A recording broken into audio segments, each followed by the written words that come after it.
How else do you explain U.S. interventionism throughout the world? What are the alternative explanations? That the United States has gone in to defend democracy? Well, that can't be, because we supported dictatorships in most of these countries.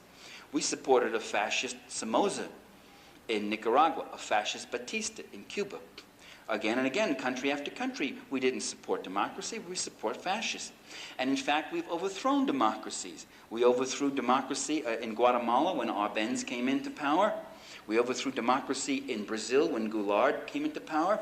We overthrew democracy in Chile when Allende came into power.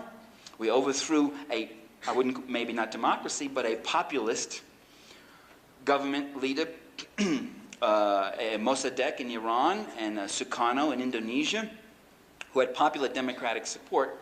In each case, in each one of those countries, different leaders, different countries, different histories, different languages, different cultures, but they all had one thing in common. They were beginning to use the political system to tamper with and change the economic and class structure. What Allende was doing in Chile, very democratically, was redistributing some of the gross national income from those who made money from dividends and interest and commissions and rents to those who made money from wages and salaries. Unemployment went down in Chile.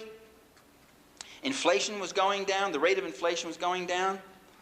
Buying power was increasing for the ordinary people. Popular consumption was increasing. The level of living was bettering in a modest way for the people. Every child in Chile was getting half a liter of milk under the Allende regime. And when the fascist Pinochet came in, that was one of the first programs he abolished. And in Guatemala, in Arbenz, when he came into office, he legalized all opposition parties. He legalized all opposition all trade unions, all opposition newspapers, all student organizations, which were very political in Guatemala at the time. And then he began to expropriate the unused land from the United Fruit Company. And that's when the CIA went in with a mercenary army, trained by and equipped and financed by the CIA, and overthrew him. It wasn't that he threatened democracy, it's that he was using democracy, he was using political democracy to effectuate an economic democracy. And that economic democracy is the thing that privileged classes have hated all their lives. If you go back to ancient Greece, if you look at our founding fathers and the debates at the Constitutional Convention, they talk about the leveling impulse, the common people wanting a bigger share of what we have. And they don't want to give up what they have. They don't want to give it up. They'll fight and kill to keep it.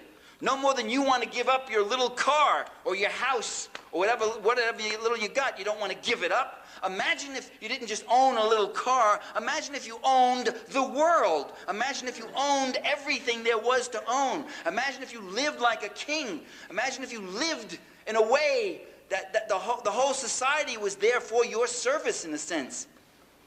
To give that up is the worst tyranny of life. And much of what is called freedom has that class anchorage in it.